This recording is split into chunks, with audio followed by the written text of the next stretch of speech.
raw masasakit pa sa mga fans ng Katniel ang makitang hiwalay na ang kanilang mga iniidolo.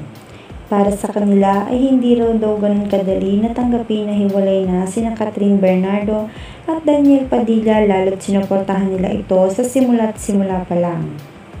Matapos pumutok ang balitang paghihiwalay ng mga ito ay iba't ibang espekulasyon na ang nabuo sa kanilang mga tagahanga. May nagsasabi na hindi raw ito totoo at pilit lang pinag-iingay ang kanilang pangalan dahil sa mga parating na kanilang mga proyekto. Balita rin na totoo raw ito. Marami naman ang nagpapatunay, lalo sa isang segment ni Christopher Min. Pinanindigan nito na totoong hiwalay na raw ang Katniel.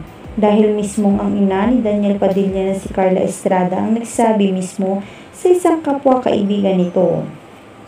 Nasundan pa ito ng iba't ibang patunay na totoong hiwalay na nga ang Katniel ngayon. Ang pagbabago raw ni Catherine ng imahe sa pananamit ang isa sa pwedeng magpatunay na wala na talaga sila ni Daniel Padilla. Ang pagpapaiksi raw nito ngayon ng buhok.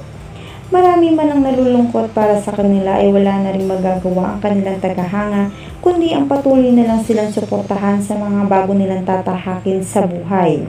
Marami pa rin naman ang umaasa na muli silang magkakaayos at makikita sila on cam na muling magkasama.